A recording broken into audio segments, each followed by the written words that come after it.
좋은 책과 함께하는 시간, 북과의 부킹타임, 부킹의 윤꾼입니다.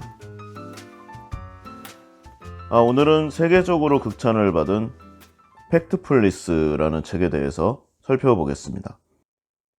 우리가 세상을 오해하는 10가지 이유와 세상이 생각보다 괜찮은 이유에 대해서도 같이 살펴보겠습니다.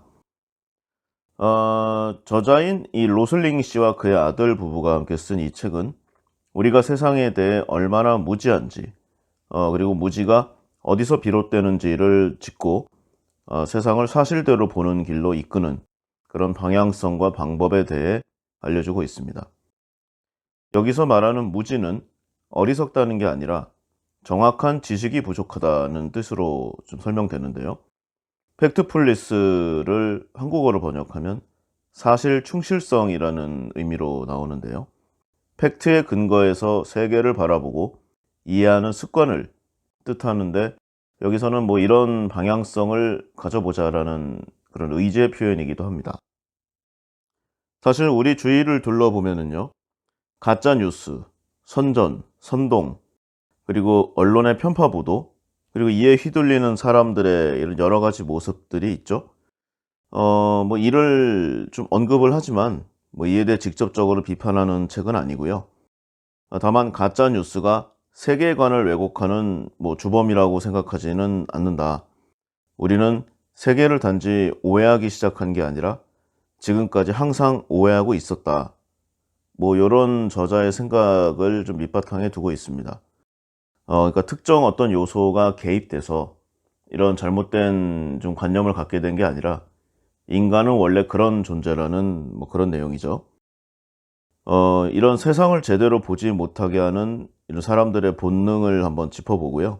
이를 좀 개선하고 억제하는 그런 솔루션들을 좀 말하고 있습니다. 그 예로 이제 뭐 극빈층의 비율이라든가 사람들의 기대 수명, 세계 인구의 추이, 자연재해 사망자 수, 뭐 어린이 예방접종 비율의 시대적 변천사, 뭐 이런 좀 여러 다양한 그리고 방대한 데이터들을 좀 제시하면서 우리 머릿속에 만들어진 세상과 실제 우리가 살아가는 세상의 이 괴리를 좀 잘 이야기하고 있죠. 먼저 저자에 대해 말하면 이제 한스 로슬링 씨인데요. 기본적으로는 이제 통계학 분야의 이제 석학입니다. 그리고 동시에 의사인데요. 테드에서 최고의 스타 강사이기도 하고, 그 다음에 이제 뭐 유니세프라든가 이 국제기구, 보건기구협회에서도 많은 일을 한 참으로 존경할 만한 분이십니다. 기본적으로 학자로서는 이제 오해와 편견을 넘어서 좀 사실을 토대로 한 세계관을 키우고, 이를 우리의 일터와 학교는 물론 뭐 전 세계에 전파하는데 이제 평생을 헌신해 왔죠. 아들인 올라 로슬링 씨와 며느리인 안나 로슬링 씨와 함께 누구나 이해할 수 있는 사실에 근거한 세계관으로 심각한 무지와 싸운다는 이런 사명을 가지고 갭마인더 재단을 세웠습니다. 그동안 금융기관, 뭐 기업이나 비정부 기구 등 이 다양한 곳에서 수많은 강연을 해왔고, 총 14번의 테드 강연은 조회수가 합쳐서 3,500만을 돌파한 엄청난 뜨거운 화제를 모았었죠. 앞서 말한 대로 이제 의사이자 학자인데 세계보건기구의 이제 교수로도 근무하고, 뭐 경제발전이나 뭐 농업 분야, 그 다음에 이제 좀 빈곤국의 이제 가난과 이 건강 사이의 연관 관계를 집중 연구했습니다. 연구로만 그치지 않고 이를 이제 개선하는 방향으로 세계 각국의 이제 좀 기관과 기업들을 연계해서 좀 이를 개선하는 데 많은 활동을 했죠. 이 기업들한테 엄청난 보조금을 잘 뜯어내기로 유명했던 그런 훌륭하신 분이기도 합니다. 돌아가신 게 참 안타깝죠. 여러 가지 항상 좀 연구를 손에서 놓지 않는 좀 스타일이었고요. 항상 새로운 수업과 연구 파트너십을 시작하는데 앞장섰고, 세계 보건에 관한 이 교재를 공동으로 여러 권 집필하기도 했죠. 그리고 아마 들어보셨을 겁니다. 국경 없는 의사회, 이 스웨덴에서 만들어졌는데 이 기구를 공동으로 설립하기도 했고 세계보건기구, 유니세프, 뭐 기타 등등에서 이 구호기구 전문 좀 고문을 지내시기도 했고요. 스웨덴 과학 아카데미 국제 그룹과 그리고 스위스에 있죠. 세계 경제 포럼. 거기에 또 회원으로 활동하기도 했습니다. 이 책을 사실 완결을 못 보고 좀 돌아가셨죠. 예, 2017년에 돌아가셨는데 그 데이터 남겨놓은 데이터와 그 이제 GPL 원고 그다음에 그 정보들로 이제 나머지 사람들이 잘 마무리를 해서 이 책이 세상에 이제 나오게 됐습니다. 이 보통 이제 이 정도의 인사가 쓴 책은 뭐 좀 뭐랄까 책의 퀄리티가 떨어져도 좀 명서로 대접을 받죠. 이 그간의 살아온 헌신 과정이나 뭐 그런 점이 좀 대우를 받으니까요. 그래서 이 책도 뭐 그런 부분이 있었나 해서 좀 살펴봤는데 책 자체로 봐도 엄청난 책입니다. 저도 좀 올 한 해 본 책 중에서도 가장 좀 탑으로 꼽을 수 있는 그런 좀 양서라고 생각이 되는데요. 뭐 한번 추천서를 잠깐 보면은 이 빌 게이츠가 이제 2010년부터 매년 5, 6월마다 이제 대학생들이 읽으면 좋은 책을 추천해 왔는데 이 책을 적극 또 추천했습니다. 게다가 추천하는 거를 넘어서 그 미국의 모든 대학교와 대학원 졸업생들에게 직접 책을 구입해서 선물한 좀 상당한 좀 이벤트였죠. 자신이 읽은 가장 중요한 책이고 세계를 명확하게 이해하기 위한 아주 유용한 안내서라는 것이 그 추천의 이유였습니다. 뭐 사실 충실성을 좀 대학생들이나 이런 대학원생들이 좀 알아야 되겠다는 그런 의지죠. 팩트에 근거해서 세계를 바라보고 이해하는 태도와 관점을 길러라. 뭐 이런 조언이 아닐까 합니다. 출간과 동시에 이 세계 지성계를 이제 화끈하게 사로잡았는데요. 미국의 전 대통령이었던 버락 오바마도 반드시 읽어야 할 책 목록 5권 중에 하나로 추천을 했고요. 하버드 대학 교수죠. 스티븐 핑커 심리학과 교수도 이 풍부한 데이터를 통해서 우리의 인지 과정이 어떻게 우리를 잘못된 길로 이끌 수 있는지를 합리적으로 설명한 책으로 추천을 했습니다. 또 유명한 잡지죠. 네이처.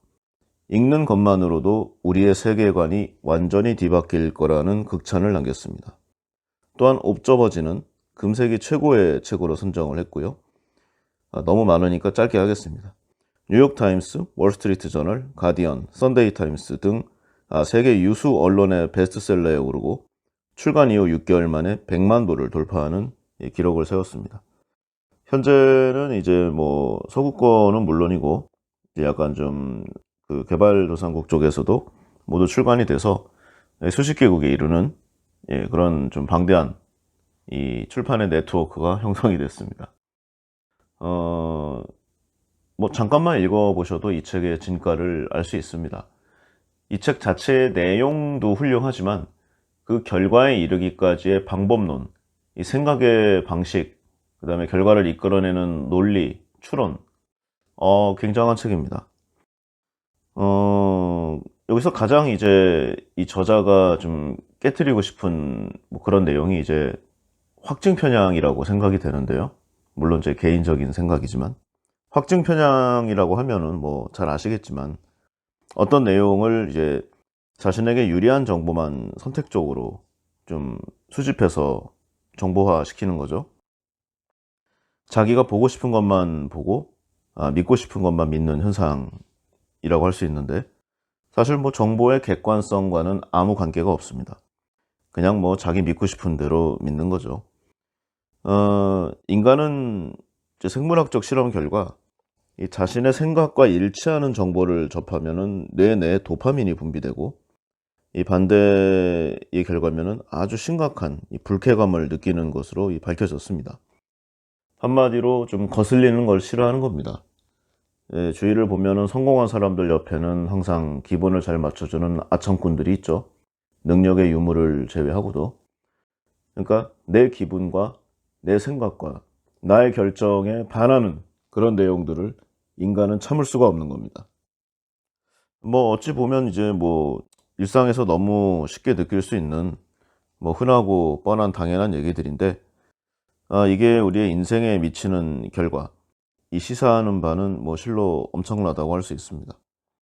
뭐 가령 요즘의 대한민국처럼 뭐 진보와 보수가 극한에 대립하는 이런 상황 같은 경우 확증 편향으로 쉽게 설명이 되죠.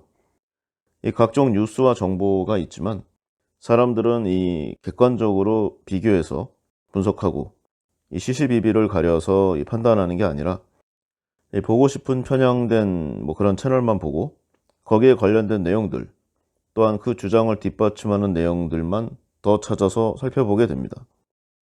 그리고 마음에 들지 않는 뉴스가 나오면 채널을 돌려버리죠. 이 같은 사건에 대해서도 이 관점에 따라 해석이 달라지거나 양측의 주장이 첨예하게 대립할 때 결국 자신이 기분 좋은 쪽으로, 그리고 공감하는 쪽으로, 또한 자신의 성향과 지식에 일치하는 쪽으로 기울어져 버립니다. 이렇게 전 세계적으로 이 확증 편향이 기승을 부리는 탈진실의 시대라고 표현할 수도 있겠네요. 이러한 시대의 이 팩트풀리스는 이 막연한 두려움과 편견을 이기는 이 사실, 팩트의 중요성을 일깨우는 역작이라고 하겠습니다. 책에서는 이제 여러 가지 안 좋은 일반적인 관념들을 얘기를 좀 사례로 들고 있는데, 거기에가 이제 좀 잘못된 내용이라는 부분을 짚어주는 게 많아요. 그래서 세상은 우리의 편견과 달리 세상이 나날이 진보하고 있음을 사실에 이 충실한 명확한 데이터와 통계로 확실하게 증명해주고 있습니다. 이 로슬링 박사는 이 세상에 대한 이 사람들의 지식을 테스트하기 위해서 세계를 이해하기 위한 13가지 문제를 만들어서 풀어보게 했는데요. 전 세계에 내노라는 각 분야의 박사들, 학자들, 그리고 해당 분야에서 수십 년을 종사한 뭐 봉사활동, 자원봉사자, 그다음에 국제기구 관계자들이 다 달라붙어 봤는데 평균 정답률은 16%에 불과했습니다. 이는 뭐 침팬지가 정답을 무작위로 고를 때의 33%보다도 훨씬 낮은 수치였습니다. 더욱 놀라운 점은 오히려 똑똑하고 더 현명한 사람일수록 실상을 정확히 알지 못한다는 것이었습니다. 어느 정도 아는 사람은 자신의 이 정보의 틀 안에, 자신이 만들어낸 이 관념의 이 카테고리 안에 갇힌다는 그런 내용이죠. 그 이유는 무엇일까? 이 바로 그 느낌을 사실로 인식하는 인간의 10가지 비합리적 본능, 뭐 간극 본능, 부정 본능, 공포 본능 뭐 등등, 이런 감정 때문이라고 하는데요. 이 사람들은 세상에 대해 생각하고 추측하고 학습할 때 직관적으로 자신의 세계관을 참고하는데 비합리적 본능이 기저에 깔려 있다고 합니다. 그래서 이러한 세계관에 오류가 발생하면 결국 구조적으로 틀린 답을 할 수밖에 없는 것이죠. 이 팩트풀리스를 한번 읽어보면 뭐 한번 읽는다고 뭐 인생관이 바뀌겠습니까? 이런 말은 상당한 사고의 변화를 경험하실 수 있을 겁니다. 그리고 이제 더 나은 결정을 내리는 확률이 올라가겠죠? 그리고 진짜 위험성과 여러 가능성을 항상 예의주시하되 일부에서 만들어낸 엉터리 정보와 가짜 뉴스에 스트레스를 받지 않을 수 있습니다. 그리고 더 나아가서 오해를 없애고 이 긍정적이 되어서 새로운 희망을 품을 수 있다고 저는 생각합니다. 그리고 마침내 우리는 이길 수 있습니다. 무엇을? 침팬지를요.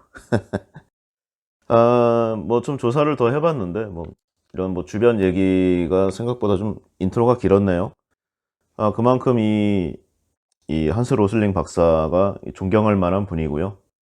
그리고 그의 존경적인 그 세상에 헌신하는 삶과 더불어서 문학 서적, 그 과학 서적으로도 정말 뜻깊은 기념비적인 역작이 아닐 수 없어서 좀 설명을 길게 해봤습니다. 그럼 한번 내용을 살펴보기로 하죠. 네, 먼저 이분법적 사고의 위험성이 있습니다. 이 인간에게는 이제 본능적으로 이분법적 사고를 추구하는 그런 성향이 있는데요. 예를 들어서 지구상의 국가들을 선진국 대 개발도상국, 그 서양의 나라 대 그 외, 그리고 저소득층 대 고소득층, 북부 대 남부 이 등과 같이 두 집단으로만 나누는 방식으로 볼 수 있습니다. 가령 전 세계 인구 중 몇 퍼센트가 저소득 국가에 사는가라는 질문에 좀 안다는 사람들이, 그리고 이제 글로벌 무대로 활동하는 사람들이 50% 이상이라고 답을 했습니다. 전 세계 인구 중 몇 퍼센트가 저소득 국가에 살까? 50%. 정답은 9%입니다. 전 세계에서 겨우 9%가 저소득 국가에 살고 있습니다. 세계 인구 다수는 저소득 국가도 아니고 고소득 국가도 아닌 중간소득 국가에 살고 있습니다. 기준점을 중간이라고 하기엔 좀 애매하긴 하지만 어쨌든 입에 풀칠을 못할 정도는 아니라는 거죠. 이런 중간소득 국가는 이 세상을 둘로 나누는 사고방식에는 존재하지 않는 범주이지만 우리의 현실에서는 엄연히 존재하고 있습니다. 그리고 그곳에 인류의 75%가 살고 있죠. 이 책에서 로슬링 박사는 이 4단계의 국가분류법을 제시하는데요. 하루에 $2 남짓을 벌면 1단계, 그리고 $2에서 $8는 2단계, $8에서 $32는 3단계, 32달러 이상은 4단계죠. 현실은 우리 생각처럼 이 극과 극으로 갈리지 않는다는 걸 알려주고 싶은 겁니다. 이 사람들이 간극이 존재한다고 생각하는 그곳에 사실은 인구 대다수가 존재하고 있죠. 그러니까 간극 본능을 억제하려면 다수를 봐야 함을 역설하고 있습니다. 추가로 사례를 하나 더 보면은요. 오늘날 세계 모든 저소득 국가에서 초등학교를 나온 여성은 얼마나 될까? A 20%, B 40%, C 60%. 이런 보기에서 아까와 마찬가지로 전 세계를 배경으로 활동한다고 하는 사람들이 정답률이 7%였습니다. 정답은 C 60%인데요. 응답자의 대부분은 20%를 찍었다고 합니다. 그러니까 이제 못 사는 나라라고 해서 그에 관련된 이 관념이 고정되어 있는 거죠. 초등학교를 나온 여성이 20%가 안 되는 그런 좀 힘든 국가는 아프가니스탄이나 남수단처럼 아주 예외적인 몇몇 나라, 그리고 어려우면서 동시에 내전을 겪고 있거나 하는 아주 심각한 나라일 뿐이라는 겁니다. 이 고정관념, 잠재의식, 편향된 사고가 얼마나 이 사실을 왜곡하는지를 좀 알려줄 수 있죠. 마찬가지로 이제 기대 수명이나 영양 부족, 그다음에 나라의 수질, 물의 그 청결함이죠. 아이들의 예방 접종률 같은 사항을 두고도 비슷한 질문을 해봤는데 대부분 비슷한 선택의 결과가 나왔습니다. 그러니까 한마디로 저소득 국가의 몇 퍼센트가 현대적 삶의 이 기초적 단계를 충족하고 사는지 물었을 때 서구의 사람들 또한 좀 먹고 사는데 지장이 없는 경제적으로 좀 앞서 있는 나라들에서는 대부분 아주 좀 안 좋게 생각한다는 거죠. 또한 저소득 국가의 기대 수명은 생각보다 낮지는 않습니다. 62세 이상이라고 하는데요. 저소득 국가라고 해서 모든 생활을 저소득에 맞추지는 않는다는 겁니다. 그들 대부분이 아주 풍족하지는 않지만 먹을거리가 있고요. 우리가 수도꼭지 틀면 나오는 그런 수준은 아니지만 상당히 수질이 개선된 물을 이용하고 있고 다수의 아이가 예방접종을 맞고 있으며 아까 말한 대로 많은 수의 여성이 교육을 받고 있습니다. 하지만 이 모든 질문에서 학자들은 침팬지보다 못한 결과율을 나타냈죠. 학자들이 예상한 그런 결과치는요. 오늘날 지구상에서 아주 최악의 상황이 놓인 곳에 더해서 심각한 재앙이 동시에 발생했을 때만 나오는 수치라고 합니다. 사례가 좀 더 있는데 나머지를 뭐 나열하는 건 의미가 없는 것 같고요. 뭐 요약하면은 이제 이 저소득 국가는 이 대부분의 사람이 생각하는 것보다 훨씬 발전했고요. 아, 그리고 그런 나라에 사는 사람은 생각보다 훨씬 적습니다. 그러니까 안 좋은 성경에 있는 사람은 생각보다는 많지 않다는 거죠. 둘로 나뉜 세계에서 이 다수가 비참하고 결핍된 상태로 살아간다는 생각은 그야말로 착각이자 전적으로 오해고 엉터리란 얘기입니다. 그리고 또 생각을 해보면은요. 그러면 성공한 나라는 언제부터 성공했는가? 한마디로 너희들의 올챙이적 시절은 언제인가라는 그런 생각을 좀 해봤는데요. 역사를 보면은 인간의 역사는 1단계에서 출발했습니다.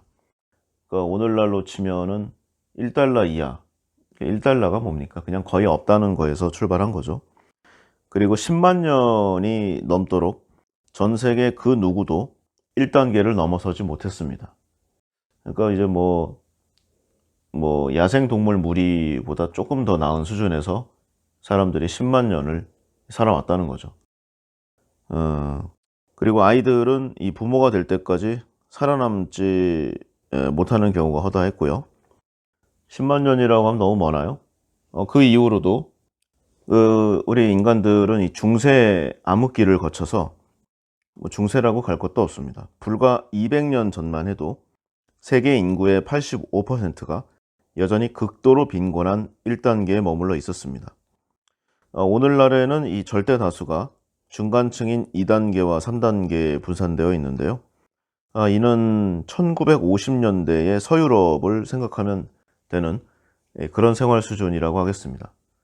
그러니까 우리가 대한민국을 보면은 1950년에 6.25를 한참 치르고 있었죠. 그때 그 처참한 환경에서 막연히 라디오나 TV를 통해 바라보던 이 서구의 문명권, 그 생활을 하고 있다는 거죠. 한마디로 세계는 발전하고 있고요. 오늘날 현재의 보통 사람의 생활 방식이나 형편이 이전 시대, 중세 시대의 왕족보다 훨씬 풍족한 생활을 하고 있다고 보면 과히 틀린 말은 아닐 것입니다. 이런 간극의 비교, 그러니까 사고의 정지는 같은 그 기준에 있는 사람들이라도 벗어날 수가 없습니다.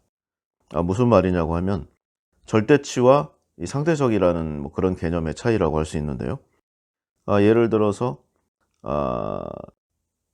가난한 사람이라고 하면은 절대적으로 가난한 국가에서 가난한 사람이 있을 수 있고요. 부자인 나라에서 상대적인 가난함이 있을 수 있죠.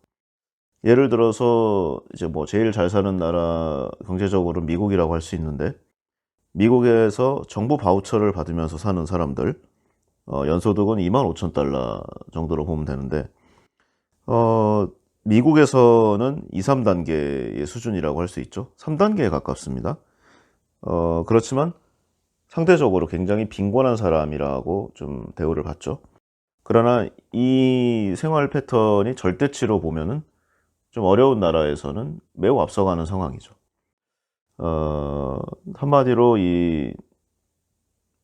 우리가 경험하고 있는 것은 4단계의 삶인데, 대한민국 기준으로 이 여러 가지 사고의 방식이 꼭 절대적으로만 나와 상대방을 나누지는 않는다는 겁니다. 나와 우리 편을 또 나누기도 하고, 우리 편 내에서도 어제 같은 편에 있었던 사람들을 또 나누기도 합니다. 이 적과 이 우리 편을 나누는 이 부분은 어찌 보면은 이 원시 세계에 살던 그때부터 생존을 위한 방법은 아니었나, 그런 생각도 좀 드네요. 이 내용을 정리해 보면 이 저자가 말하고자 하고 싶은 부분은 이런 내용입니다. 먼저 이제 평균적인 비교를 조심하라는 거죠.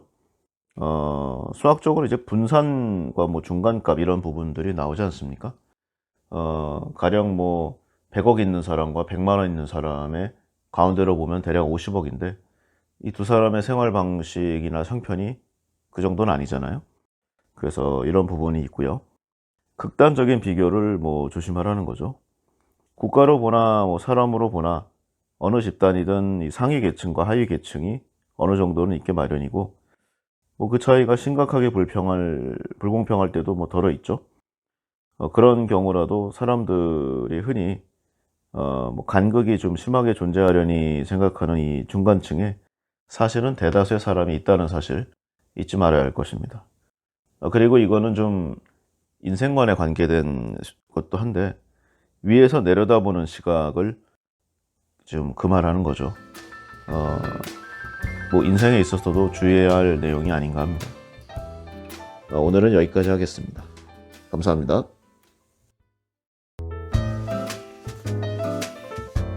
좋은 책과 함께하는 시간, 북과의 부킹타임, 부킹의 윤꾼입니다. 팩트플리스 두 번째 시간인데요. 지난번에 이어서 계속 진행해 보겠습니다. 다음으로 이제 뉴스를 조심하라는 내용을 저자는 말해주고 있습니다. 뭐 뉴스의 본질은 그거죠. 좀 임팩트 있는 내용을 말하고자 하는, 그래 시청률이 올라가니까. 보통 이제 극적이고 부정적인 소식을 주로 보도를 하는데요. 인간은 아무래도 좀 극적인 상황에 주목하는 그 빈도와 집중도가 높은 건 사실이니까요. 그로 인해 우리는 일상적으로 일어나는 사건보다는 뭐 전쟁이나 자연재해, 부패, 뭐 유행병, 전염병, 또는 뭐 부도나 대량 해고, 아니면은 뭐 좀 테러, 뭐 이렇게 실제로는 그 빈도수가 굉장히 낮지만 좀 더 좀 자극적이고 이런 부분에 좀 더 주목하고 민감하게 반응하는 게 좀 사실인 듯 합니다. 사례로 이제 네팔 지진을 좀 말하고 있는데요. 그 2015년이죠. 거의 10,000명 이상이 사망했던 네팔의 상황을 이 전 세계의 이제 모든 이제 매체들이 집중적으로 한 열흘 이상 보도를 했는데요. 그런데 같은 기간에 전 세계에서 오염된 물을 마시고 설사를 하다가 이질 등으로 죽은 아이가 역시 10,000여 명에 이른다고 합니다. 뭐 여러 병명으로 확대시켜 보면 더 엄청난 숫자겠죠. 그러나 카메라는 이 울부짖는 부모 품에 안겨서 의식을 잃은 이런 아이들을 비추지는 않습니다. 전부 지진 상황을 보고 있죠. 그리고 이제 2009년에 처음 몇 달 동안의 신종플루로 수천 명이 사망을 했는데요. 이 언론은 이 여러 주 동안, 심지어는 1년 내내 이 뉴스를 대대적으로 보도하며 공포심을 자극했지만, 같은 시기에 결핵으로 인한 사망자 6만여 명은 거의 뉴스에 나오지 않았습니다. 실제로 보면은 신종플루보다는 결핵으로 죽을 위험이 훨씬 높지만 우리는 이를 제대로 알지 못하고 뉴스도 사건으로 취급하지 않습니다. 우리는 뉴스가 훨씬 좀 부정적이고 극적인 면에 주목해서 이 보도를 한다는 사실을 항상 숙지해야 할 것입니다. 나쁜 소식이 우리에게 전달될 확률이 훨씬 높습니다. 그래서 주변 세계에 대해 지나치게 부정적 인상을 받기가 쉽죠. 다시 한번 거듭 말하지만 뉴스는 항상 극적인 사건만 보도한다는 사실 절대 명심해야 할 것입니다. 이 책에서의 사례를 한번 볼까요?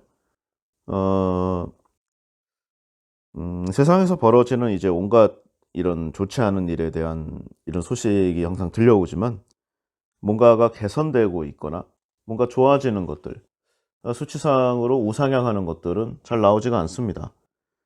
뭐 세상을 바꾸는 사실 근본적 발전인데도 각기 그 하나하나가 너무 느리거나 또 너무 좀 세부적이어서 파편적이거나 뭐 또는 너무 작아서 이 뉴스거리가 되지 못하는 경우, 그러니까 이제 뭐 주목받지 못하고 은밀하고 조용하게 점진적으로 이루어지는 이런 인류 발전의 기적들은 절대로 보도가 되지 않습니다. 문제를 한번 볼까요? 지난 20년간 세계 인구에서 극빈층 비율은 어떻게 바뀌었을까? 1. 거의 2배로 늘었다. B. 거의 같다. C. 거의 절반으로 줄었다. 정답은 C입니다. 절반으로 줄었죠.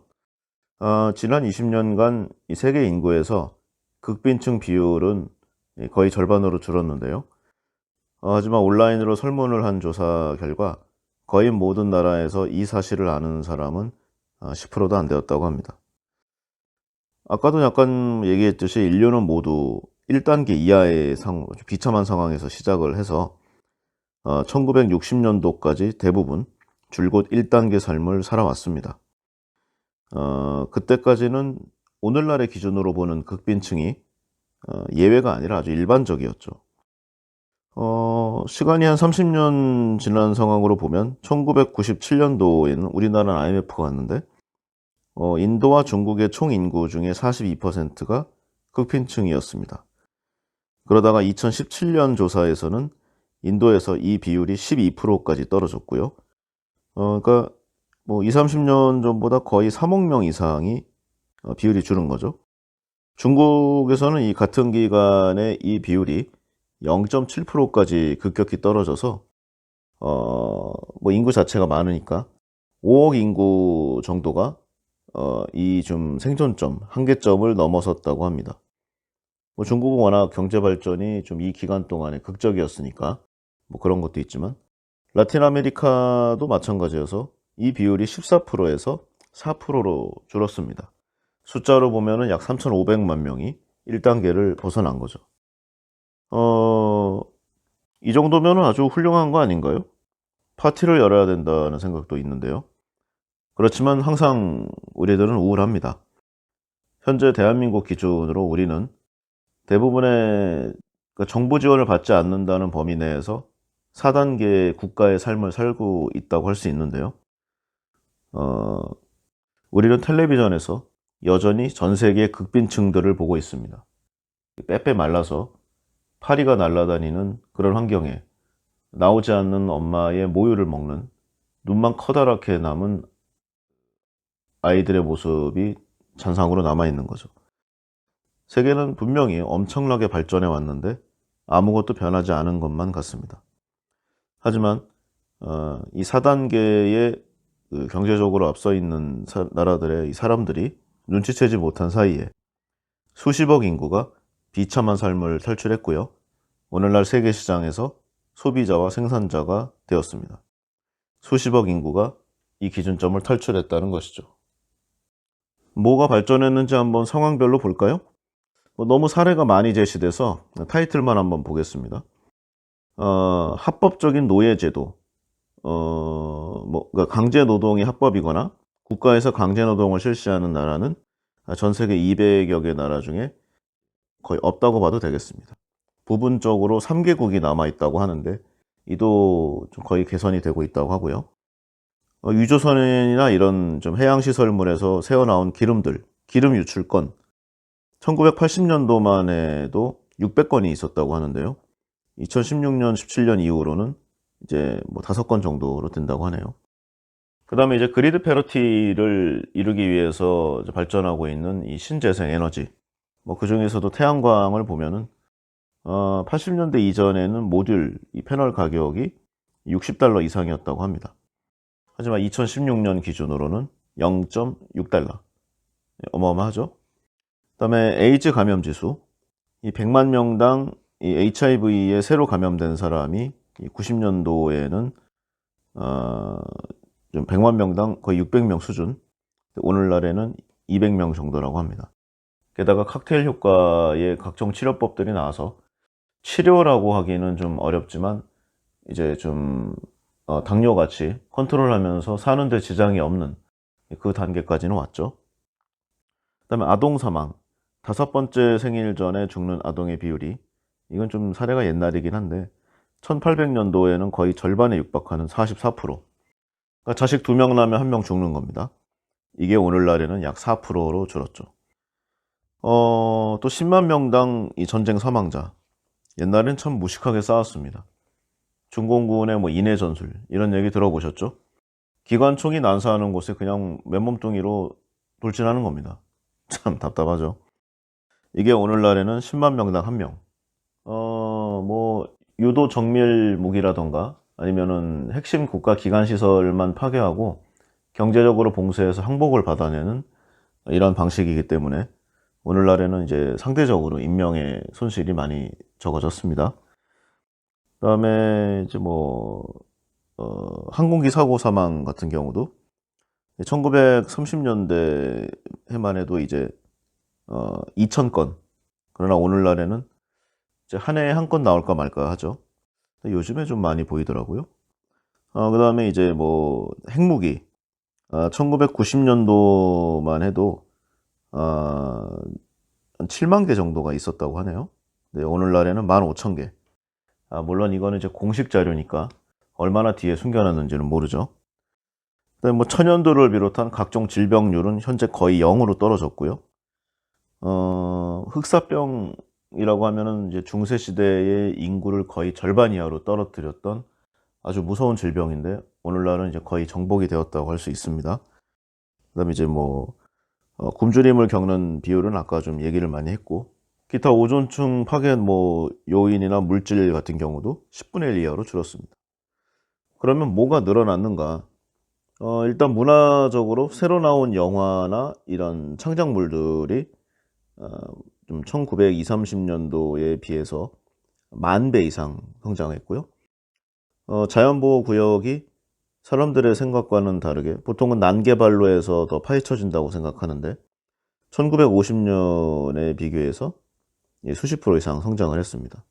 오히려 세상이 더 발전을 하고 사람들이 땅을 더 많이 좀 발전을 뭐 건물 짓고 그랬는데도 불구하고 녹지가 더 늘어났다는 겁니다. 여성의 투표권. 이 사람들의 좀 일반적인 관념과 다르게 미국 기준으로 흑인 노예 그 해방 운동이 있었던 뭐 그런 남북 전쟁, 그때까지만 해도 여성에게 참정권이 없었고요. 대부분의 유럽에 앞서간다는 나라들도 1900년도 이후에 이제 나온 게 사실이고요. 그러나 오늘날에는 UN 기준 194개국이 여성의 투표권을 갖고 있죠. 조사 대상은 195개국. 한 나라 빼고는 다 했다고 합니다. 이 한 나라 어딘지 한번 찾아봐야 되겠네요. 그 다음에 이제 과학 부분. 연간 발표하는 학술 수준이 1900년도에는 약 150건. 그러나 2016년 기준으로 250만 건입니다. 뭐 이런 식으로 전 세계는 거의 모든 지표에서 엄청난 성장을 했고요. 이 정도면 문명의 진보라고도 볼 수 있는데 왜 세상은 이런 부정적인 뉴스로 가득한지 모르겠습니다.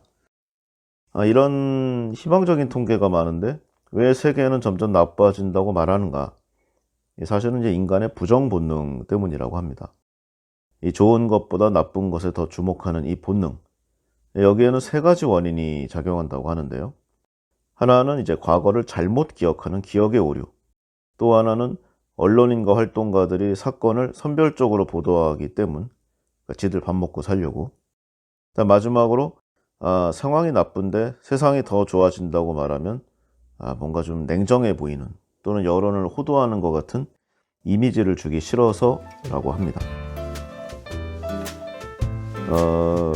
하지만 이제 우리가 옛날엔 좋았어 라고 하는 그 옛날은 대부분 지금보다 더 좋았던 게 아니라 훨씬 나빴고요. 그럼에도 인간은 옛날의 진짜 모습을 너무나 쉽게 잊고 오히려 추억으로 간직하고 있기도 합니다. 인간은 망각의 동물. 뭐 그런 건가요? 선별적 보도가 사실 굉장히 많은데 뭐 사례를 약간 살펴볼까요?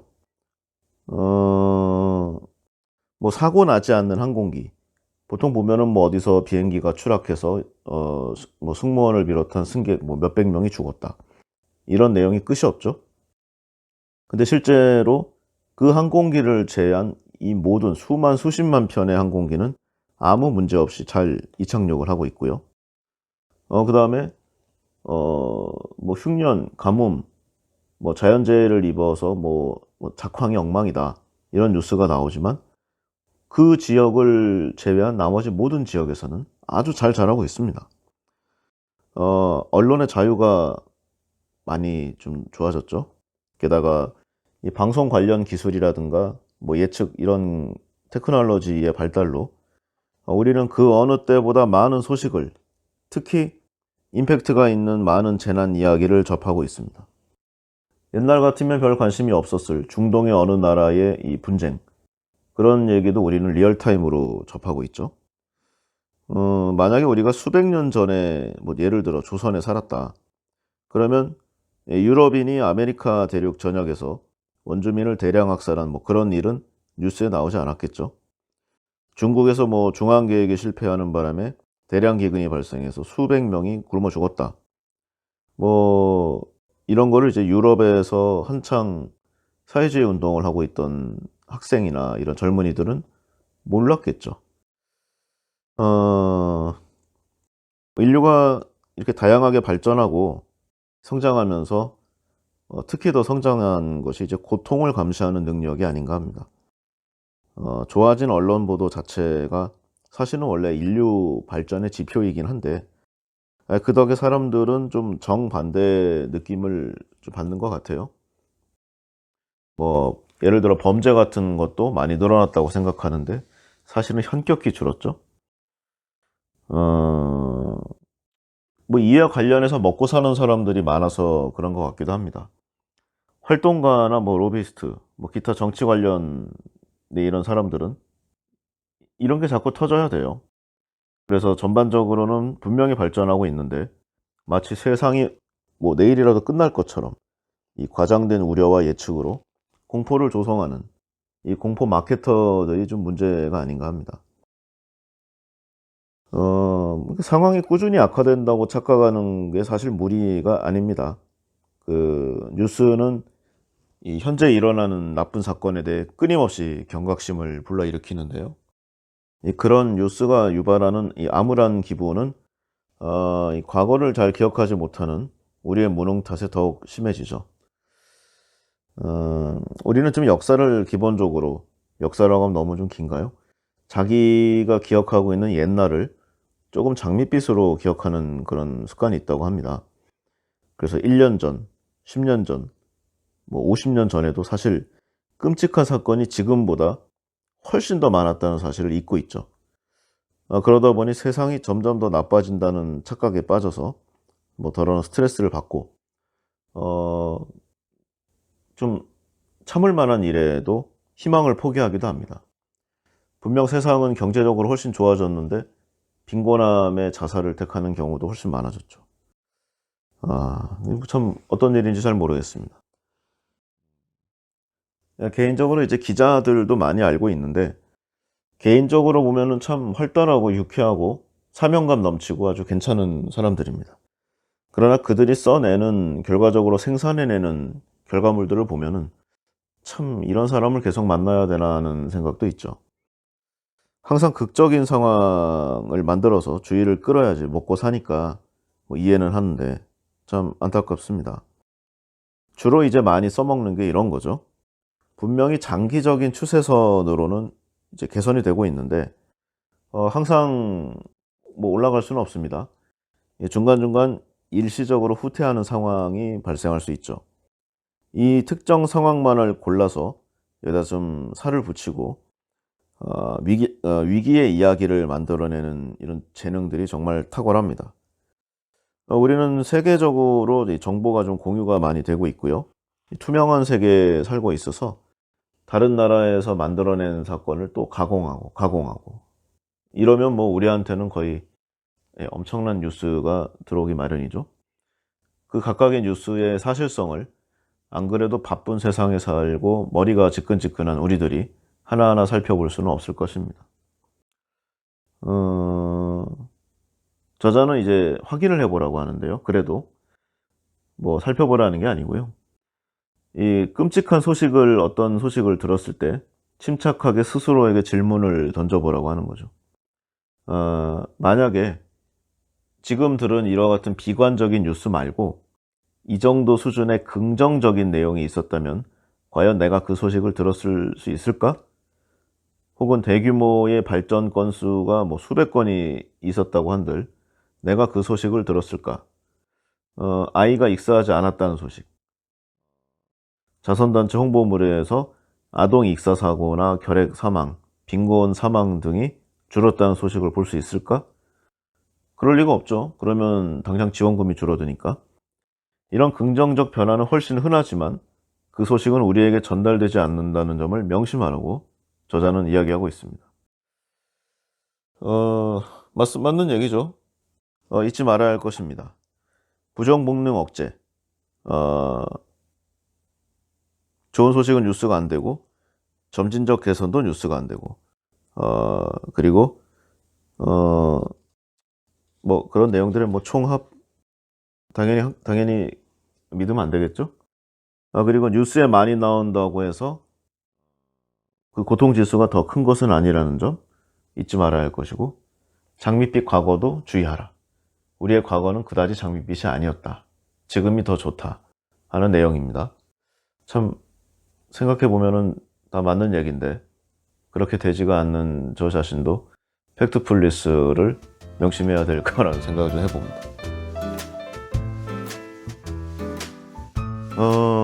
다음으로는 이제 좀 직선 본능? 이렇게 좀 표현하고 있는데, 어떤 사건이 있을 때 이 사건을 비교하고 동시에 나눠 보면은 팩트가 명확해진다는 그런 내용입니다. 사람들은 이제 비율을 왜곡해서 실제보다 부풀리는 경향이 있습니다.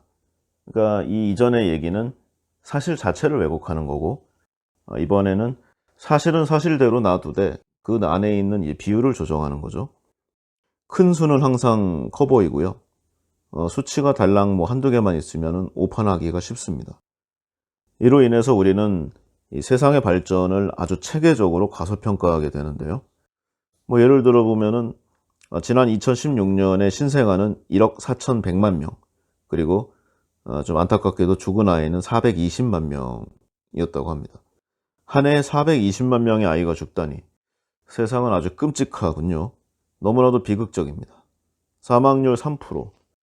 뭐 예전에 거의 40 몇 프로에 비해서는 낮다고 할 수 있지만, 오늘날 같이 의학이 발전되고 공중보건이나 위생이 상당히 좋아졌는데 이 정도면은 분명 문제가 뭐 있는 것은 사실이라고 생각이 돼요. 100명 중에 첫 번째 생일이 되기 전에 죽는 아이가 3명이나 되는 아주 비참한 상황이지만, 정말 비참한 내용인지 통계적으로 한번 살펴보겠습니다. 1950년으로 보면은 신생아는 9,700만 명이었고 사망한 아이는 1,440만 명이었습니다. 이때 아동 사망률은 15%죠. 100명 중에 15명이 첫 번째 생일을 맞이하지 못했다는 겁니다. 뭐 아주 진짜 중세 시대 때의 뭐 50% 육박하는 그런 수준보다는 낫지만 이 15%도 심각했습니다. 그런데 그 15%에서 3%로 줄었으면은 인류는 엄청나게 발전한 거 아닌가요? 그러나 이 420만 명이 죽었다는 사실 하나만 보면은 아주 끔찍한 지옥도가 펼쳐지고 있는 것 같습니다. 하지만 비교를 해보니까 이 수치가 갑자기 놀랍도록 낮아 보이죠. 우리는 크든 작든 간에 어떤 숫자로 나타낸 수치가 주어지면은 그 수가 아주 인상적이고 임팩트가 있지만 달랑 하나뿐이라는 사실을 반드시 기억해야 할 것입니다. 그리고 그 수를 관련 있는 다른 수와 비교하거나 또는 다른 수로 나눴을 때 정반대 인상을 받을 수 있다는 사실도 기억해야겠죠. 크기 본능을 억제하려면 비율을 고려하라는 이 저자의 말을 명심해야 할 것입니다. 관련된 사례를 한번 살펴볼까요? 먼저 인구 증가가 있죠. 사람의 인구는 얼마였을까요? 역사적으로 보면은 농사를 처음 발명에 가깝겠죠. 발명한 것은 지금으로부터 1만 년 전, 그러니까 기원전 8,000년 경이었는데요. 이 고고학자들하고 통계학자들이 연구를 한 결과 인구는 500만 명이었다고 합니다. 그러니까 전 세계 인구가 우리나라 부산 정도보다 조금 더 많은 뭐 그런 수준인 거죠. 기원전 8,000년에서 기원전 2000년, 그리고 이제 0년, 이제 그 예수 이후로 그 시기를 잡았을 때 전혀 늘지 않았습니다. 그리고 조금 늘다가 중세시대 때 흑사병이나 기타 전 세계적인 전염병으로 한 방에 몰살을 당하죠. 그러다가 비로소 현대에 올라와서 증가를 하기 시작합니다. 갑자기 엄청나게 수직 상승을 하는데요. 1800년에 10억이 돌파했습니다. 이때부터 완전히 변하는데요. 고작 130년 정도 만에 또 10억이 늘게 됩니다. 그리고 그 이후로 100년이 채 안 돼서 50억이 늘었죠. 그래서 오늘날 거의 80억에 육박하는 인구가 되는데, 이를 기원전 8000년에서 오늘날 2000년 대충 잡고 만년의 연도별 그래프로 보면은 가로로 계속 수평으로 유지하다가 갑자기 수직 상승하는 이런 그래프가 됩니다. 그러니까 이와 관련해서 만약에 인간의 역사를 모르는 사람들은 중간에 어떤 내용을 얘기해도 믿을 수밖에 없습니다. 뭐 예를 들어서 점진적으로 우상향했다던가 뭐 해도 방법이 없죠. 어, 인구 관련해서 또 뭐 다른 얘기도 있죠. 오늘날 뭐 저출산이 문제다. 아이들이 너무 적게 태어난다. 뭐 이런 부분들을 많이 들어보셨을 겁니다. 틀린 말은 아닙니다.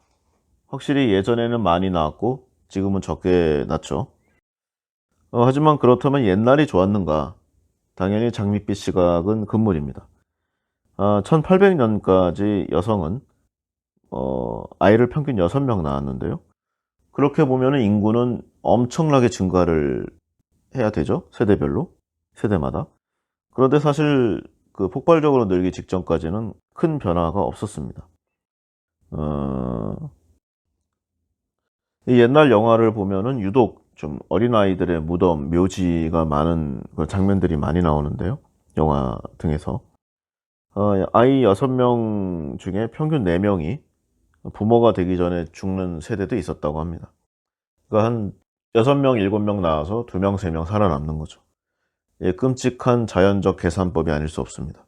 그래서 결국 균형을 이루긴 했습니다. 하지만 이거는 인간이 살아서 맞춘 균형이 아니고 죽어서 이룬 균형이죠. 몹시 잔혹하고 아주 비극적인 내용입니다. 혹은 뭐 종교가 관여했다라고 하는 내용도 많은데요. 책에서는 다양한 사례로 특정 종교와 아이의 숫자는 관계가 없다는 내용을 계속 설파하고 있습니다. 다만 이제 종교가 분포하는 지역에 종교도보다는 이 경제적 상황이 그 관련성을 높인다는 내용을 아주 다양하게 설명을 하고 있죠. 사실 인구가 늘어난 데는 뭐 종교적인 부분이라든가 이런 부분은 뭐 거의 의미가 없고요. 예를 하나 들어보면은 우리가 보통 방글라데시라는 나라를 들으면은 이런 생각이 듭니다. 못 산다. 극빈층이다. 그리고 뭐 좀 뭐 빈곤의 상징이다. 뭐 이런 내용을 많이 얘기하고 있죠. 방글라데시가 독립하고 한 1970년도 이후에 이 나라 여성들은 자녀를 평균 7명 낳았고 기대 수명은 52세였다고 합니다. 그게 이제 오늘날에는 자녀를 2명 낳고 이 아이들이 73세까지 살 것으로 예상이 된다고 하죠. 약 40년 만에 이 방글라데시는 비참한 상태에서 있다가 그런대로 괜찮은 2단계로 옮겨갔습니다.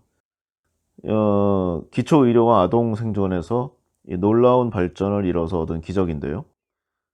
현재 아동 생존율은 97%. 예전에 그 7, 80%를 밑돌던 독립 당시보다는 월등히 성장한 수치죠.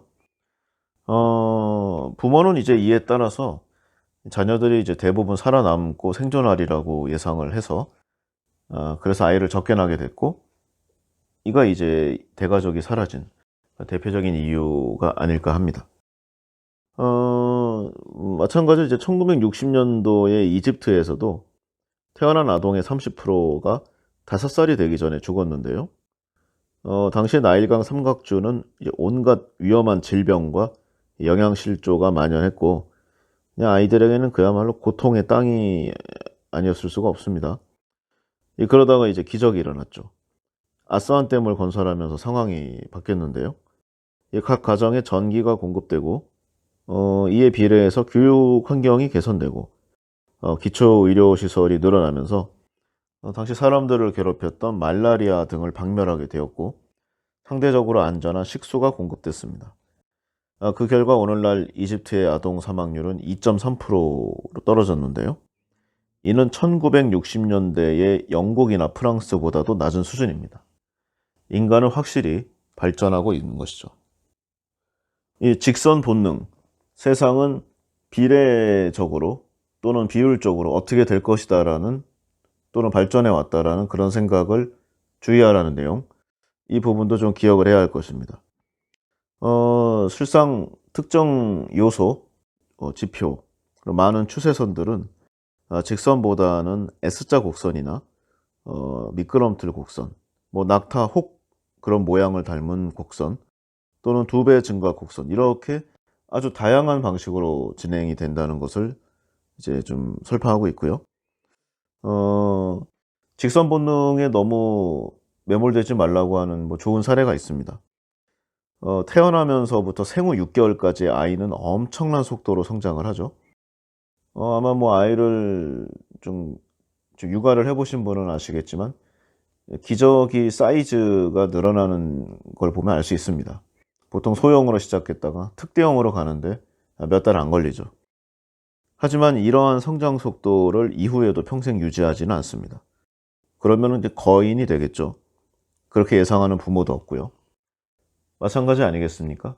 다른 부분의 우리 일상생활이나 여러 지표들도 이와 같이 나름의 적정선이 있는 것이라 하겠습니다.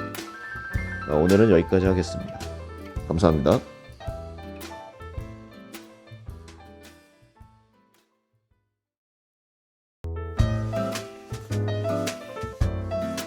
좋은 책과 함께하는 시간, 북과의 부킹타임, 부킹의 윤꾼입니다.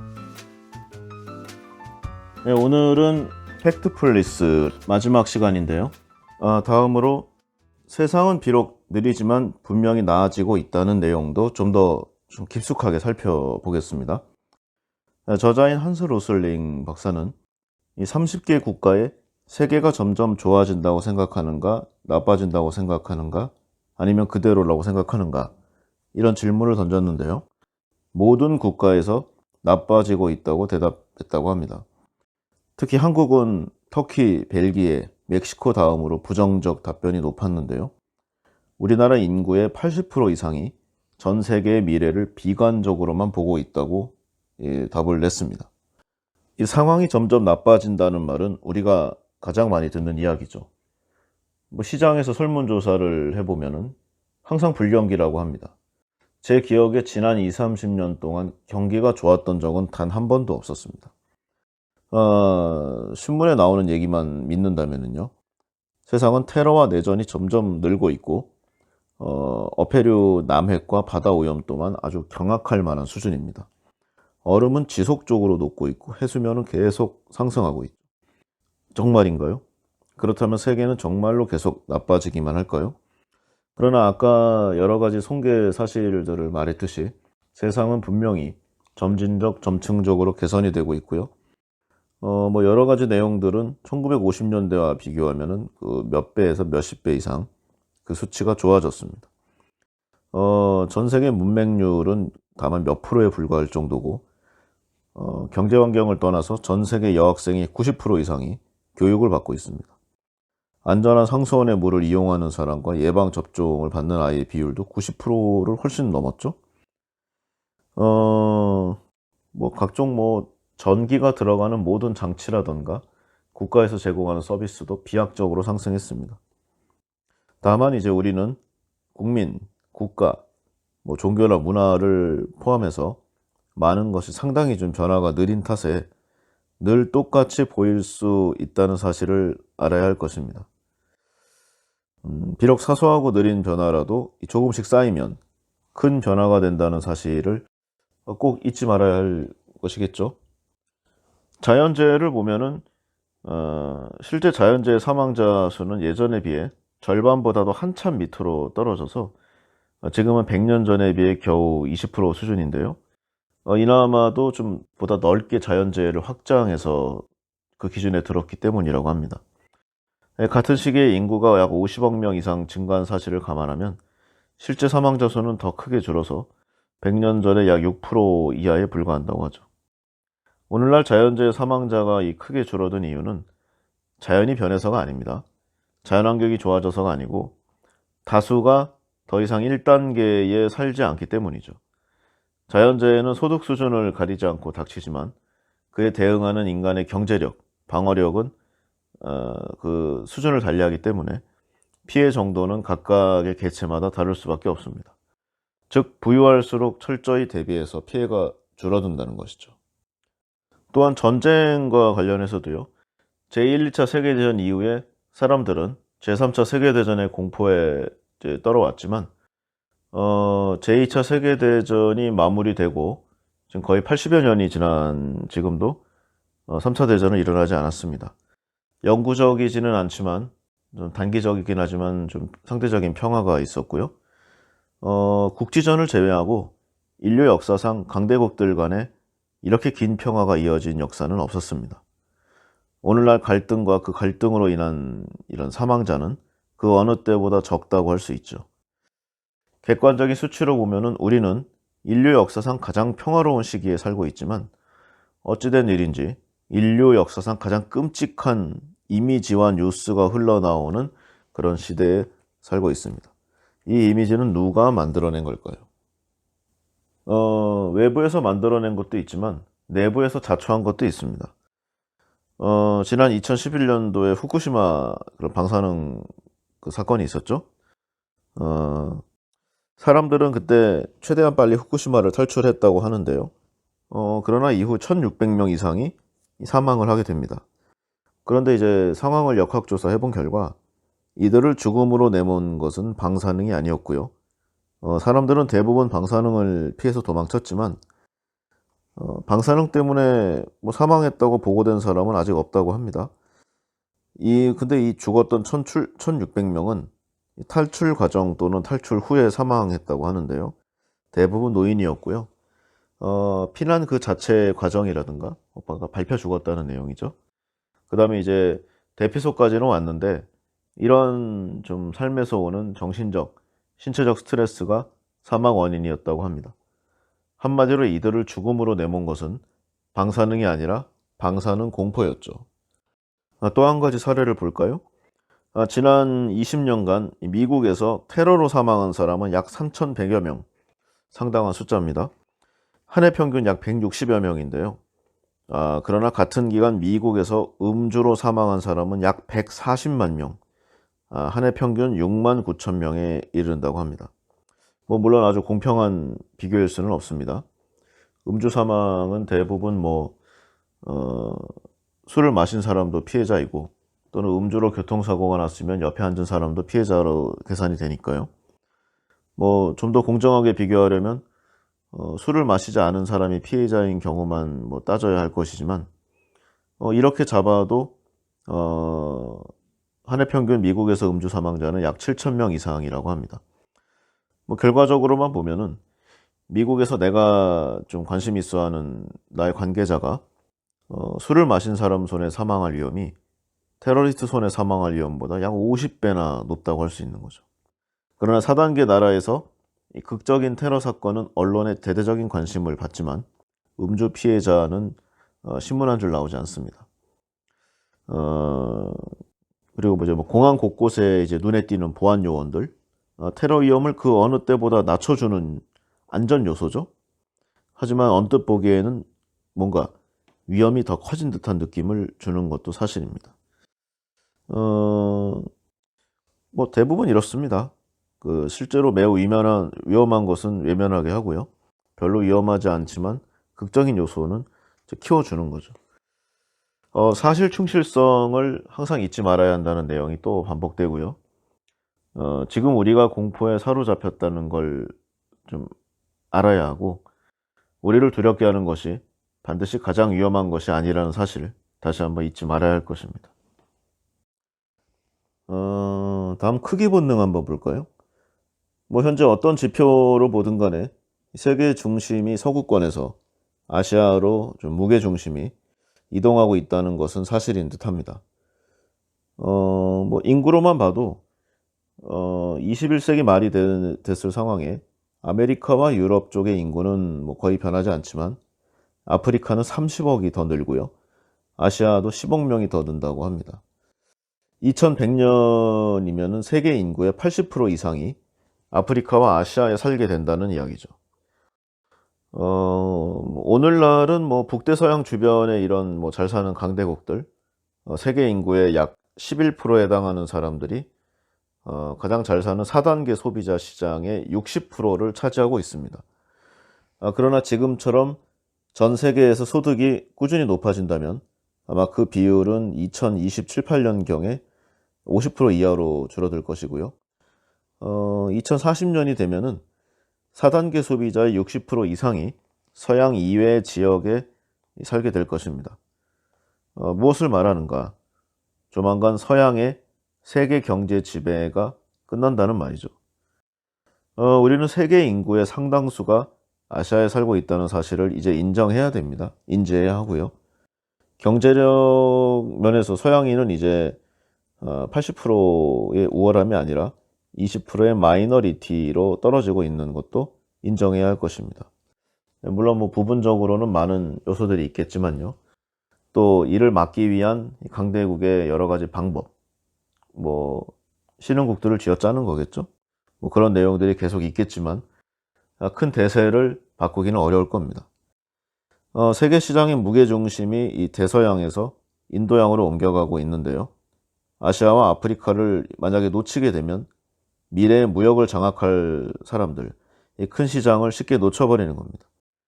이렇게 세상을 바라보는 이 방식을 바꾸고 이 미래의 위기와 기회에 대비하기 위해서는 자신의 지식과 시각이 아닌 명확한 팩트를 확인해야 할 것입니다. 정보의 홍수 속에 진실을 가리는 뉴스와 정보들이 넘쳐남으로써 우리의 눈과 귀를 혼란에 빠뜨리고 있는 것이죠. 이를 판별해내는 건 역시 사실 충실성의 큰 요소가 아닐 수 없습니다. 책에서는 이제 이와 관련해서 크기 본능을 관련해서 이제 좀 이를 이제 어떻게 적용해야 할 것인가를 많이 얘기하는데요. 그러니까 이분은 이제 좀 구호기관의 임원이었기 때문에 어떻게 좀 구호 활동을 좀 더 효과적으로 할 수 있는가를 여기에 많이 연결했습니다. 그래서 뭐 가난한 나라에서 무언가를 할 때는 무엇이든 완벽하게 하려 하면 안 된다. 뭐 그런 내용을 많이 얘기했죠. 무슨 얘기냐면은 경제 수준이 1, 2단계 나라에서 아이들의 목숨을 살리는 데는 아주 의료 장비가 잘 갖춰 있고 좀 아주 깔끔하고 좀 뭐 그런 좀 멋진 그런 병실 의료시설이나 의사가 아니라는 거죠. 뭐 물론 있으면 좋습니다만 경제적인 상황이 그렇게 안 되니까요. 그러나 이제 병실 침대와 의사는 숫자를 세기 쉽고 이와 관련된 예산을 배분하고 집행하는 정치인들이 활용하기가 좋습니다. 공적을 쌓기가 좋은 거죠. 그래서 정치인은 이 병원의 개원식 같은 것을 굉장히 좋아하고 병상이 늘어나는 것을 환영하지만 실제 아이들의 생존율을 높이는 것과는 그렇게 큰 도움이 되지 않습니다. 오히려 아이들의 생존율을 높이는 더 좋은 그리고 거의 유일하다시피 한 방법은 이 병원 밖에서 해당 지역의 간호사 숫자를 늘리고 질을 높이고 그다음에 산파, 교육받은 부모 등이 사전에 예방의학을 펼치는 것이 베스트라고 하네요. 특히 엄마의 역할이 중요하다고 하는데 데이터를 보면은 세계적으로 아동 생존율 증가의 절반은 엄마들의 탈문맹에서 나왔다고 합니다. 뭐 지금은 아동 생존율이 많이 높아졌는데요. 처음부터 아이의 병에 걸리지 않기 때문이라고 합니다. 훈련받은 산파가 여성의 임신과 출산을 안전하게 돕고 간호사는 아기에게 면역력을 심어주고 부모는 아기를 늘 따뜻하게 관리해주고 청결하게 아기 주변 사람들, 아이를 만지는 사람들은 항상 손을 씻고 엄마는 이 약상자에 붙어있는 약통에 붙어있는 지시사항을 읽을 수 있는 그런 탈문맹 이런 여러 가지 요소들이 화려한 병상이나 병원보다 오히려 1, 2단계의 나라에서 더욱 필요한 요소라고 하네요. 의미하는 바가 큽니다. 따라서 1, 2단계에서는 이 병원 숫자보다는 보건의료 발전에 더 돈을 투자해야 하고 만약에 이게 잘 되면은 비약적인 발전을 이룰 수 있다는 것이죠. 초등학교, 간호교육, 예방접종에 투자해야 한다는 이 사실을 정치가는 물론이고 우리도 잘 기억해야 할 것입니다. 이 크기 본능의 함정에 빠지지 말라는 내용에 좀 재밌는 내용이 있어서 한번 읽어보겠습니다. 뭐 제가 더 부연 설명하는 것보다 나을 것 같아요. 책의 187페이지인데요. 한번 읽어보겠습니다. 큰 전쟁이란 무엇인가? 베트남 전쟁은 나의 세대로 치면 시리아 내전 정도에 해당된다. 1972년 크리스마스 이틀 전 베트남 하노이에 있는 박마이 병원에 폭탄 7개가 떨어져 환자와 의료진 27명이 목숨을 잃었다. 당시 나는 스웨덴 웁살라에서 의학을 공부하고 있었는데 스웨덴에는 의료 장비와 노란 담요 등이 풍족한 상황이었다. 그래서 나와 동료들은 이런 것들을 수집해 상자에 담아 베트남 박마이 병원으로 보내주었다. 그 후로 약 15년이 지나서 나는 스웨덴 원조 프로젝트를 평가하기 위해 베트남에 갔다. 하루는 점심시간에 베트남의 동료 의사인 니엠과 밥을 먹으며 그의 과거를 물었다. 그는 폭탄이 떨어질 때 박마이 병원에 있었고 그 후 세계 각지에서 온 보급품 상자를 뜯는 일을 그 당시 했었다고 한다. 나는 혹시 노란 담요를 기억하느냐고 물었고 그가 노란 담요의 무늬를 말하자 약간 소름이 돋는 것을 느꼈다. 순간 우리 둘이 마치 평생의 친구였던 것 같은 느낌까지 들었다. 그 주말에 나는 니엠에게 베트남 전쟁비를 보여달라고 했다. 그가 물었다. 대미항전비를 말하는 거죠? 나는 그가 베트남 전쟁이라는 용어를 쓰지 않는다는 걸 알았어야 했다. 니엠은 나를 태우고 도시 중앙에 있는 공원으로 갔는데 거기엔 황동판이 붙은 1m 정도 높이의 돌이 있었다. 나는 농담이겠지 싶었다. 서양에서는 베트남 전쟁 반대 시위가 활동가 세대를 하나로 통합하는 역할을 할 정도의 큰 전쟁이었다. 내가 담요와 의료기구를 보낸 것도 거기에 자극받았기 때문이었다. 이 전쟁에서 150만 명 넘는 베트남인과 5만 8천 명이 넘는 미국인이 목숨을 잃었다. 도시가 그런 대재앙을 기억하는 방식이 고작 이런 식이라니. 내가 실망하는 기색을 보이자 니엠은 나를 차에 태우고 더 큰 비가 있는 곳으로 향했다. 3.5m가 넘는 대리석 비로 프랑스 식민 통치에서 독립한 것을 기념하는 것이었다. 하지만 나는 여전히 시큰둥했다. 니엠은 나에게 비석다운 비석을 볼 준비가 되었느냐고 물었다. 그리고 나를 태우고 조금 더 가더니 창밖을 가리켰다. 나무 꼭대기 너머로 금색으로 덮인 거대한 돌탑이 보였다. 100m 가까이 되어 보였다. 여기가 전쟁 영웅을 추모하는 곳이에요. 멋지죠? 바로 베트남이 중국을 상대로 싸운 전쟁을 기리는 비였다. 베트남과 중국과의 전쟁은 싸움과 휴전을 반복하며 약 2000년 동안 지속되었다. 그러나 프랑스가 베트남을 점령한 기간은 아주 길게 잡아봐야 200년이었고 대미항전은 고작 20년 동안 지속된 전쟁이었다. 비석의 크기는 그런 기간을 완벽하게 반영한 것이었다. 나는 여러 개의 비석을 비교한 뒤에야 비로소 지금 베트남 사람들에게 베트남 전쟁은 상대적으로 의미가 작다는 걸 이해할 수 있었다. 제가 아주 감명 깊게 읽은 부분이었습니다. 사고의 방식이 획기적으로 전환되는 좀 그런 느낌을 받았고 이 책의 정수가 아닌가 하는 그런 에피소드라고 좀 생각이 돼요. 한 가지 더 볼까요? 제목은 곰과 도끼입니다.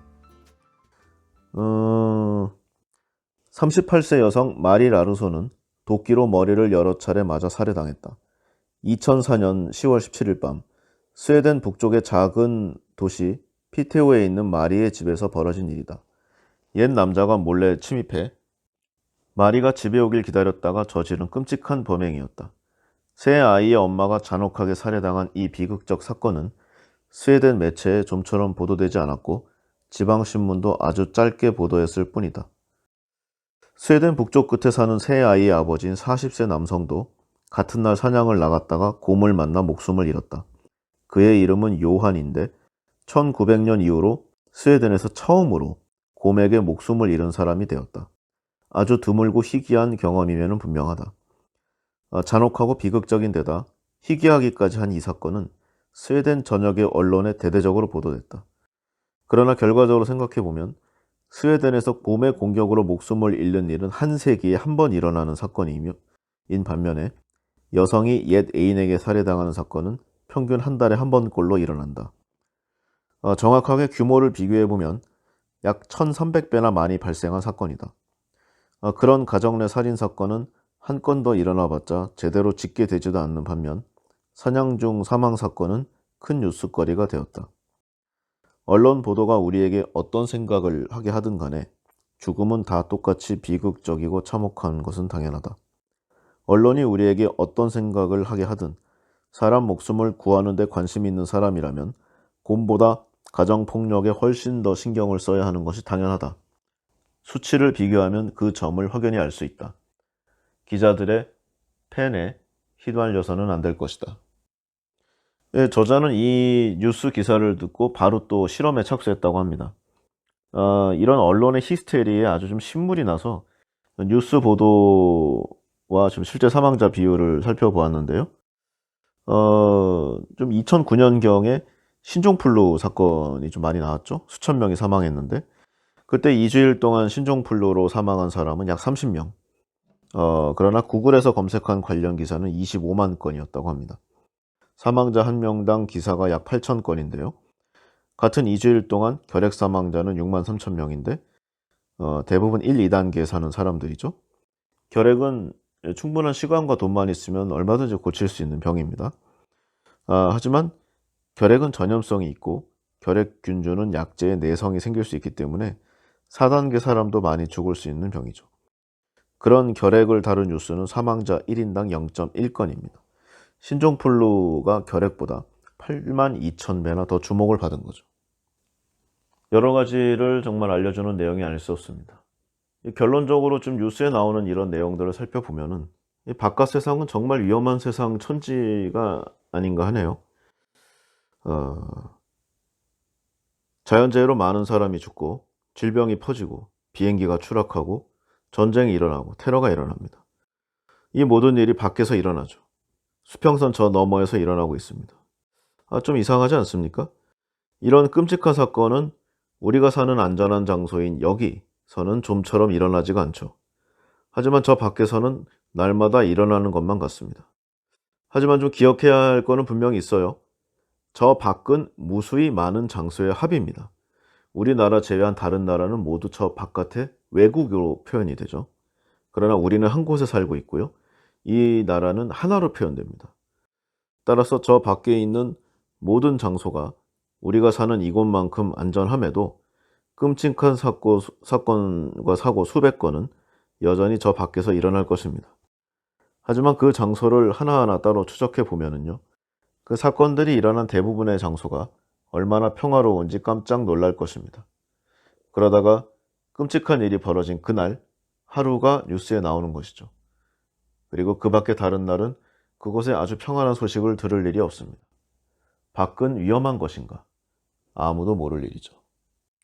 사실 충실성은 크든 작든 간에 그 수가 인상적으로 보이지만 달랑 하나뿐이라는 것을 잘 알아야 할 것이라는 것을 말하고요.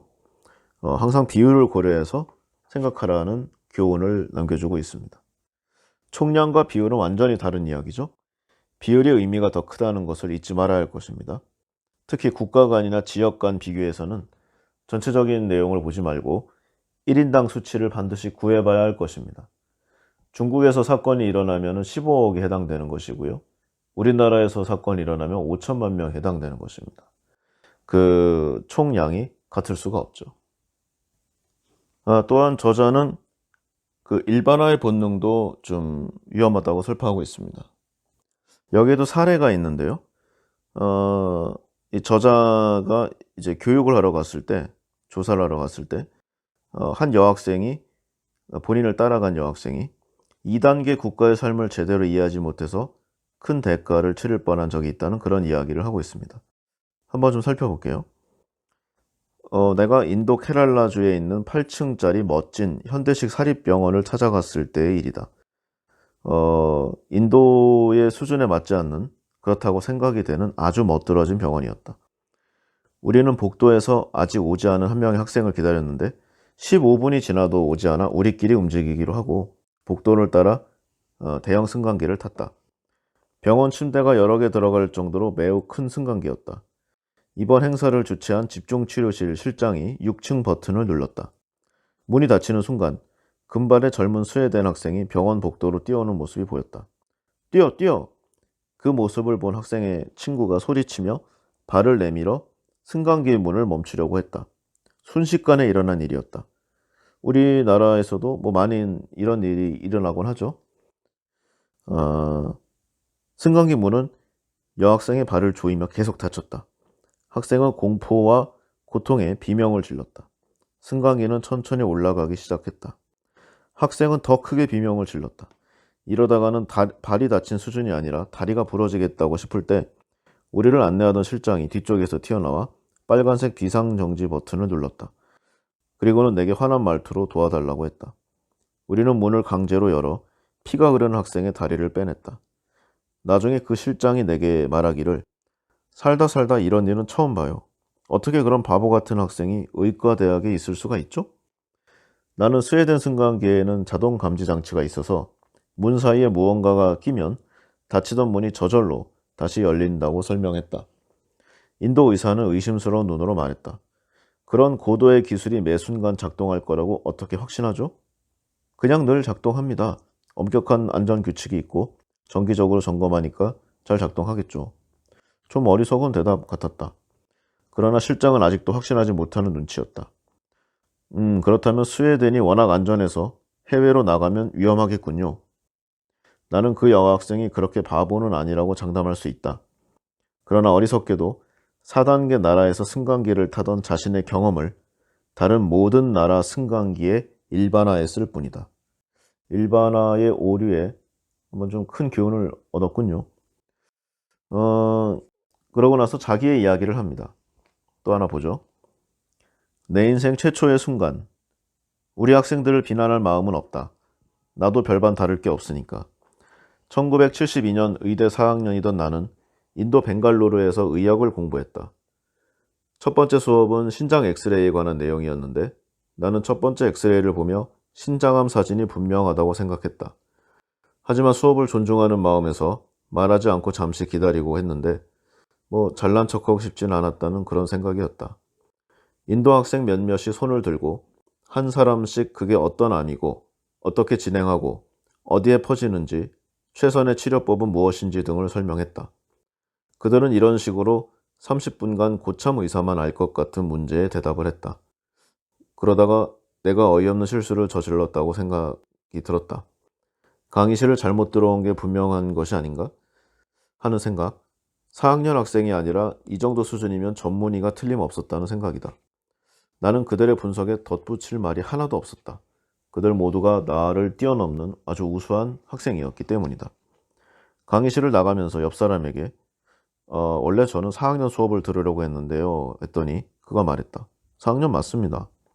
순간 나는 할 말을 잃었는데 그들은 이마에 전통적인 카스트 표시를 새기고 이국적 야자수가 자라는 곳에서 살고 있음을 다시 한번 떠올렸다. 그런 사람들이 어떻게 나보다 더 많은 걸 알고 있을까? 나는 이후 며칠 동안 그들의 교재는 나의 것보다 3배가 더 두껍고 그들이 나보다 교재를 3배 더 많이 읽는다는 사실을 알았다. 산술적으로 그들은 나보다 10배의 공부를 하고 있는 것이다. 그 전까지는 나는 스웨덴 출신이란 이유로 내가 우월하다고 생각했다. 서양이 최고이고 그 외에는 절대 서양을 따라올 수 없으리라 여겼던 것이 사실이다. 그러나 45년 전의 그 수업에서 나는 서양이 세계를 지배하는 날이 그리 오래가지 못할 것이라고 생각했다. 정말로 그렇게 생각하는지도 한번 좀 의심이 되지만 어쨌든 간에 생각할 만한 이야기인 점에는 분명할 것입니다. 이 일반화 본능은 사실 우리의 일반적인 생활에도 적응하면 많은 도움이 될 텐데요.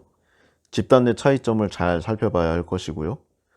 집단 간의 유사점도 잘 확인해야 할 것입니다. 그리고 다수에 주의해야 할 것이고요. 사실 다수라고 해봐야 50% 플러스 알파일 뿐입니다. 이 다수라고 언급한 것이 51%인지 99%인지는 항상 주의해야 하는 점이죠. 그리고 똑똑한 사람은 나만이 아니다라는 사실, 사람들은 모두 바보가 아니라는 사실을 항상 명심해야 할 것입니다. 마지막으로 굉장히 많은 내용이 있는데 좀 사서 보시라고 여기까지만 하고요. 마지막으로 한 가지만 더 살펴보겠습니다. 원래 여기서 마무리하려고 하다가 사람은 누구나 이 본능을 강하게 갖고 있다는 좀 생각이 들어서 좀 살펴보려고 해요. 비난 본능입니다. 우리는 항상 주위에서 악당을 찾습니다. 선한 사람은 잘 보이지도 않고 사실 그렇게 드러나지도 않죠. 그러나 악당의 행동에는 임팩트가 있고요. 그들을 비난하면 묘한 카타르시스를 얻기도 합니다. 그래서 우리가 바른 삶을 살기 위해서는 악당을 찾지 말고 원인을 찾아야 하는 그런 자세를 가져야 할 것입니다. 문제가 생기냐 비난을 할 개인이나 집단을 찾지 말고요. 나쁜 일은 뭐 애초에 의도한 사람이 없어도 일어날 수 있다는 뭐 그런 사실을 좀 인정해야 할 것입니다. 그리고 그 상황을 초래한 여러 원인이 좀 얽히고 설킨 이 사회 시스템을 이해를 해야 되고 거기를 개선하는 데 힘을 좀 쏟아야 하겠죠. 그리고 마찬가지입니다. 영웅을 찾으면 안 될 것입니다. 뭐 물론 어떤 특정한 사업이나 그런 뭐 기관을 설치하기 위한 처음의 요소로는 좋겠지만 이후로는 그 영웅 자체보다는 시스템을 찾아야 할 것이겠죠. 어떤 사람이 자기 덕에 좋은 일이 생겼다고 주장하면 그 사람이 아무것도 하지 않았어도 어떤 식으로든 그런 좋은 결과가 나왔을 수 있다. 그래서 시스템에 공을 돌리는, 그리고 시스템을 더 육성하는, 만드는 그런 좀 생활 방식, 그다음에 업무 패턴을 가져야 할 것입니다. 이 비난 본능과 관련해서 또 저자는 좀 자기 경험을 나타내고 있는데요. 한번 또 살펴보겠습니다. 나는 항상 분석적 사고를 하려고 애쓰는데 그럼에도 내 본능에 당하는 경우가 제법 있다. 예전에 도널드 덕의 삼촌인 탐욕스러운 부자 스크루지 맥덕이 나오는 만화를 너무 많이 본 탓일까? 나중에 내 제자들이 그랬듯 나 역시 이윤을 추구하는 제약회사에 대해 깊이 생각하길 귀찮아한 것 같다. 그들은 악당이라고 여기는 이미지가 구체화된 듯하다. 어쨌거나 유니세프가 나더러 앙골라의 말라리아 약을 공급하는 계약의 입찰권을 조사해달라고 했을 때 본능적으로 수상쩍은 느낌이 들었다. 입찰가가 하도 이상해서 내가 사기범을 잡아내야 되겠구나 하는 생각밖에 없었다. 못된 제약업체가 유니세프를 등쳐먹으려는 수작을 하고 있군. 내가 곧 그 수법을 찾아내리라 하는 사명감에 불타올랐다.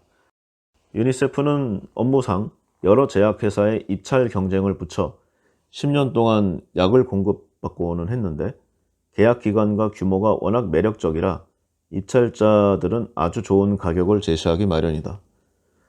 그런데 이번 경우는 스위스 알프스의 루가노라는 도시에 있는 리보팜이라는 작은 가족 기업이 믿기 힘든 낮은 가격으로 입찰에 참여한 것이 아닌가. 사실 이들이 제시한 알약 한 개당 가격은 제조 원가보다도 낮았다. 문제가 있음이 분명하다. 내 임무는 그곳에 직접 가서 사정을 알아보는 것이었고 취리로 날아간 나는 다시 작은 비행기를 타고 이 루가노의 작은 공항에 내렸다. 허접한 옷을 차려입은 업체 대표가 나와 있겠거니 했는데 웬걸 리무진이 나를 낚아채듯 태우더니 한 번도 가본 적이 없는 최고급 호텔에 내려놓는 것이 아닌가? 나는 집에 전화를 걸어서 속삭였다. 침대 시트가 실크야. 다음날 아침 회사에서 보낸 차를 타고 공장 시찰에 나섰다. 나는 회사 매니저와 악수를 하고 곧장 질문을 던졌다. 부다페스트에서 원료를 사들여 약을 만들고 용기에 담아 박스 포장을 하고 컨테이너에 실어 제노바까지 보내는 거죠? 이 과정을 어떻게 원료값도 안 되는 비용으로 할 수 있는지요? 헝가리에서 원료를 특별한 가격으로 들어오나요? 하자 그가 대답했다. 우리는 헝가리에서 다른 기업들과 똑같은 값의 물건을 들여옵니다. 매니저가 말했다. 그러자 나는 그리고는 저를 리무진으로 픽업하셨죠. 좋은 호텔을 제공해 주시고요. 대체 그 돈은 다 어디서 나는 겁니까? 그러자 매니저가 웃었다. 저희 회사의 작업 방식을 말씀드리죠. 몇 년 전 우리는 로봇 기술이 제약 산업을 바꿀 거라고 전망했습니다. 그래서 세계에서 알약을 가장 빨리 만드는 기계를 발명해 이 작은 공장을 세웠어요. 다른 공장도 모두 자동화율이 높습니다. 대기업 공장은 우리에 비하면 수공업 작업장이나 다름없죠. 우리가 부다페스트에 주문을 하면 월요일 오전 6시에 활성 성분인 클로로킨이 기차로 이곳에 도착합니다. 그러면 수요일 오후까지 앙골라로 보낼 말라리아 알약 1년치를 포장까지 마치고 선적 준비를 끝냅니다. 그리고 목요일 오전 제노바 항구에 도착하죠. 그리고 유니세프 바이어가 약을 점검하고 영수증에 사인하면 그날 우리 취리 은행 계좌로 돈이 들어옵니다. 그러자 나는 계속 의문이 들었다. 하지만 보세요. 지금 물건을 구입가보다 낮은 가격에 팔고 있잖아요. 맞습니다. 헝가리는 우리한테 30일 외상을 주고 유니세프는 그날부터 나흘 뒤 우리에게 대금을 지불합니다. 그러니까 우리는 그 대금이 우리 계좌에 있는 26일 동안 이자 수익을 얻는 거죠. 아, 뿔싸 세상에. 나는 할 말을 잃었다. 그런 방식이 있으리라고는 상상도 못했다. 내 머릿속의 관념은 유니세프는 좋은 사람들이고 제약회사는 사악한 음모를 꾸미는 나쁜 사람들이라는 고정관념이 박혀서 다른 생각은 들어올 틈이 없었다. 작은 기업이 지닌 혁신의 힘에 대해서는 완전히 무지했고 이들은 값싼 해결책을 찾아내는 환상적 능력을 갖춘 거기에 선량한 마음을 갖춘 좋은 사람들이었다. 이 에피소드도 아주 기억에 남고요. 시사하는 바가 매우 큽니다. 마지막으로 한 개만 더 보겠습니다. 외국 질병이라는 제목인데요. 신체의 가장 큰 기관은 피부다. 현대의학이 발달하기 전 상상할 수 있는 최악의 피부병은 매독이었는데 가려운 부스럼으로 시작해 뼈가 드러날 정도로 피부가 썩어 들어가다가 결국 골격이 훤히 드러나는 그런 상황이다. 이처럼 혐오스러운 모습과 참을 수 없는 고통을 유발하는 질병은 장소에 따라 다른 이름으로 불렸다. 러시아에서는 폴란드 질병, 폴란드에서는 독일 질병, 독일에서는 프랑스병, 프랑스에서는 이탈리아 질병이라고 불렀다. 그리고 이탈리아 사람은 비난의 화살을 돌려서 프랑스 질병이라고 불렀다. 희생양을 찾으려는 본능은 인간 본성의 핵심이어서 그 피부병을 스웨덴 사람이 스웨덴 질병으로 부른다거나 러시아 사람이 러시아 질병이라고 부르리라고는 상상하기가 쉽지 않다. 인간은 원래 그렇다. 우리에겐 비난할 사람이 항상 필요하고 어떤 외국인 한 명이 만약 그 병을 옮겼다면 그 외국인이 속한 나라 전체를 주저없이 통째로 비난하곤 한다. 여기에 자세한 조사 따위와 사실은 중요하지 않다. 그것이 인간이다. 개인이나 집단을 문제의 원인으로 지목해서 비난할 생각을 버려야 하겠습니다. 나쁜 사람을 찾아내면 더 이상 고민하지 않고, 그러나 문제는 항상 거의 그보다 훨씬 복잡하죠. 그래서 세계를 정말로 바꾸고 싶다면 누군가를 혼내주겠다는, 비난하겠다는 생각을 버리고 세계가 어떻게 돌아가는지부터 이해해야 할 것입니다. 세계라는 그런 사이즈 있는 걸로 얘기를 했지만 우리 주위에서도 항상 그렇습니다. 누군가 만나서 2명, 3명이 모이면 거기에 속하지 않은 누군가를 나도 모르게 험담하고 있는, 그것이 우리의 세상 사는 그런 상황이 아닐까요? 사실 충실성, 팩트풀리스는 지금 희생양이 이용되고 있다는 걸 좀 여실히 깨닫게 해주고 있고요. 개인을 비난하다 보면은 다른 이유에 주목하지 못하고 앞으로 비슷한 문제의 재발을 방지하는 그런 시스템도 못 만든다는 그런 사실을 좀 교훈으로 주고 있습니다. 희생양을 차지하는 생각을 버려야 할 것입니다. 언제든 우리도 희생양이 될 수가 있죠. 추가적인 내용이 아주 많고요. 그리고 각각의 에피소드들이나 그 주장하는 요소가 특정 지식을 전달해 준다는 것보다 훨씬 크게 인생의 교훈으로 다가오고 있습니다. 책을 쓰는데 드는 시간과 노력이 다 다를 거예요. 그리고 반드시 오래 기획되고 많은 데이터로 썼다고 반드시 성공하거나 훌륭한 책이 되는 것도 아닙니다. 그러나 이 책은 정말 저자가 평생을 걸쳐서 방대한 자료와 그가 가진 모든 경험과 모든 네트워크를 총동원해서 만든 책이고, 시간 날 때마다 또는 자신의 사고가 뭔가 느려졌다거나 왜곡됐다거나 하는 생각이 들 때 한 번씩 꺼내봐서 그 에러를 수정할 수 있는 그런 좀 인생의 백신이 아닌가 하는 그런 생각까지 듭니다. 반드시 한번 읽어보시기를 꼭 권해드립니다. 오늘 재미있으셨나요? 오늘은 여기까지 하겠습니다. 감사합니다.